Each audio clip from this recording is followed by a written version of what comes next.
గురుగారు, పరమశివుడి యొక్క నివాస స్థలంగా బ్రహ్మ మానస పుత్రికగా మానస సరోవరాన్ని అభివర్ణిస్తూ ఉంటారు.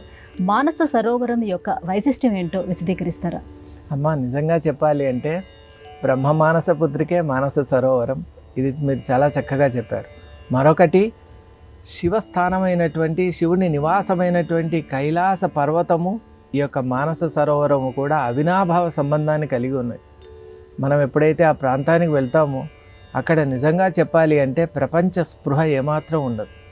ఎటువంటి వ్యక్తికైనా ఆ ప్రాంతం యొక్క మహాత్మ్యం ఎలా ఉంటుందంటే ప్రపంచ స్మృతి కొన్ని చోట్ల మనకు రహితమవుతుంది, కానీ అక్కడ దేహస్థితి కూడా దేహ భ్రాంతి కూడా ఉండదు.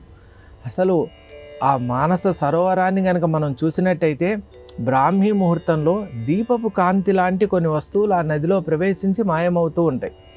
అక్కడ ఉన్నటువంటి పెద్దలు యోగులు ఏమని చెప్తున్నారంటే ఆకాశం నుండి దేవతలు కూడా వచ్చి బ్రాహ్మీ ముహూర్తంలో ఈ యొక్క మానస సరోవరంలో స్నానం చేసి పవిత్రులవుతున్నారు అని వారు చెప్తారు.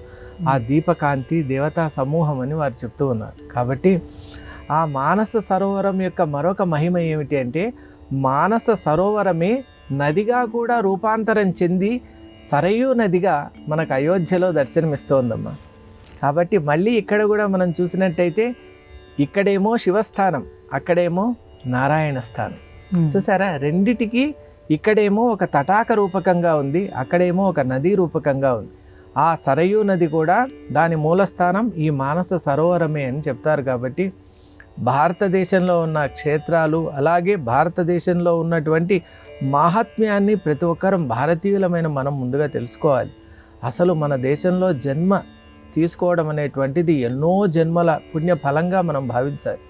అలాంటి భారతదేశం అంతా కూడా నిజంగా చెప్పాలి అంటే ఒక తీర్థరాజమే. కాబట్టి మానస సరోవరం అనేటువంటిది నిజంగా మహిమాన్విత సరోవరంగా మనం భావించవచ్చు.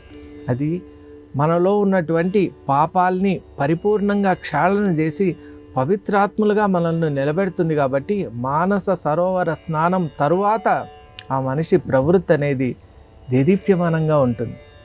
పూర్వం ఎలా ఉన్నాడో ఇప్పటికీ చాలా అసలు ఇతనేనా అతను అనేటువంటి ఒక పోలిక కూడా లేకుండా అంతటి మహిమ అనేటువంటిది ప్రసాదించే ఆ సరోవరం నిజంగా భగవంతుని యొక్క వరప్రసాదం, బ్రహ్మవర ప్రసాదం.